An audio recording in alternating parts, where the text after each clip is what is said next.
Speaking of communists, I'm going to play a couple of pieces of sound. Okay. It's about Tulsi Gabbard, and this narrative has gone out there about Tulsi and many of Trump's members of his cabinet. But It's like anytime, it's like the same old shit. Oh, they're inexperienced and allies of Putin, or they sexually assaulted all these people. I'm serious. It seems like that is the left's, is what they do. It's what they do. Go-to buckets. Yeah. So let me play some of this sound, and then I want to get your reaction to the Tulsi stuff. Director Brennan, your thoughts about Tulsi Gabbard? Well, Nicole, I think you and Tom Nichols have done a great job just underscoring all the concerns that people have about this appointment. Clearly, Tulsi Gabbard has taken actions and made statements over the past several years that really raise serious questions about her common sense, her judgment, as well as her political sympathies. Cozying up to Putin as well as to meeting with Bashar Assad, I think really does show that she doesn't have the type of perspective that is needed for somebody who's going to head up these 18 intelligence agencies. And as Tom Nichols said, she doesn't have any qualifications. The Director of National Intelligence, that's a really serious position and a very complex and complicated one that requires somebody who actually has an understanding of the intelligence community. It's like an orchestra conductor of all the different agencies and departments that are involved in the intelligence process. And I don't think she understands even the instruments that are involved in this orchestra. So that was Brennan, Comey, CIA director. And now here's Abby Spanberger, I think Congresswoman from Virginia. Listen to the narrative.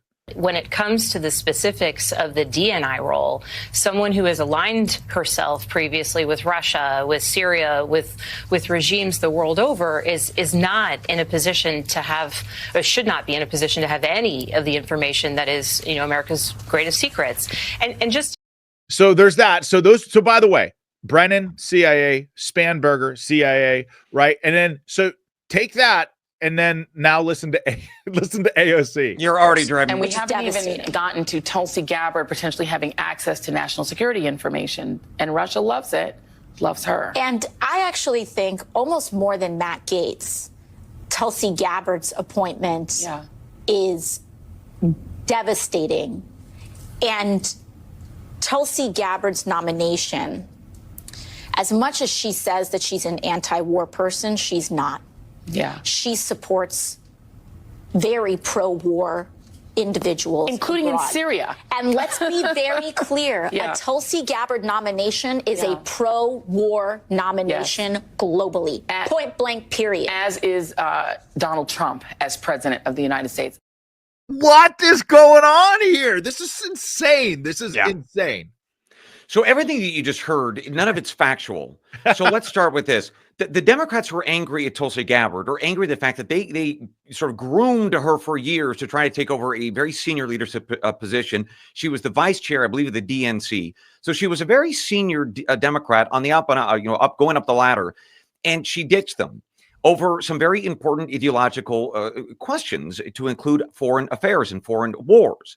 And so they're very angry at her. So people have to understand that the arrows that are being thrown at Tulsi Gabbard have to do a lot with that process of her basically telling them, no, the system, the Democrat system or Republican, doesn't like when you give them the middle finger. And that's what Tulsi Gabbard did.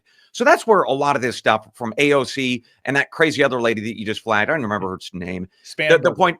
No, well, I'm talking about the host. The point is, Joy Reid.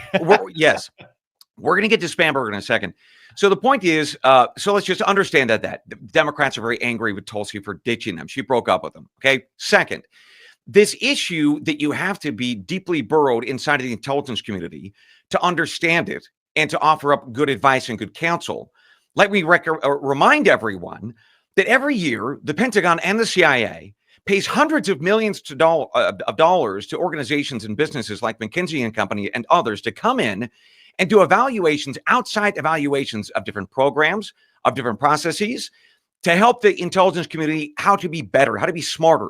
These organizations like McKinsey are paid to be an outside voice without the experience, to help give them a fresh opinion or fresh perspective, to look at a problem for the first time. So the intelligence community and the Pentagon pays hundreds of millions of dollars for that counsel and that wisdom. So Tulsi Gabbard, if nothing else, can do that and provide that at much cheaper of a price, right? So what, a couple $100,000 a year tops in terms of her salary. So let's start. So let's start with this issue of experience around that. And the IC and the Pentagon understands that actually having outside voices and counsel are quite smart. In her case, of a former service member and somebody who unquestionably loves this country. Third, this issue of experience. This comes up again and again when we talk about Tulsi Gabbard or Pete Hegseth or others. Ladies and gentlemen, right now in Ukraine, they are talking to both the Germans and the French and the others for the very first time about giving up that war because the war is lost. The German chancellor is now reaching out to Vladimir Putin for the first time in 2 years. Here's the point. Very smart people with lots of experience said that we should get involved in that war. It's lost, just like Iraq, just like Afghanistan. So experience does not equal judgment. It does not equal wisdom nor discernment. So when we have these nomination processes, when we go on Capitol Hill and we hear from these people like Tulsi Gabbard or Pete Hegseth or others, I want to hear about their experience, absolutely. But I also want to hear them talk about wisdom and judgment and discernment and why they would have disagreed with other policy solutions. Because the current one that we are in right now with Ukraine, $200 billion we are into this war, and we have lost it. We have also lost, or the people of Ukraine have lost, hundreds of thousands of their men. They're not going to recover from that anytime soon. Rest assured, they already had a population or a demographic challenge in that country. 200,000 less men to make babies. That's an issue for that country. You bet it is going to be moving forward. So when we have the conversation about experience, let's do it. Wisdom, judgment, discernment also should be a part of that conversation because very smart people for 25 years have gotten us into 3 wars, cost trillions of dollars, and I'm not interested in business as usual.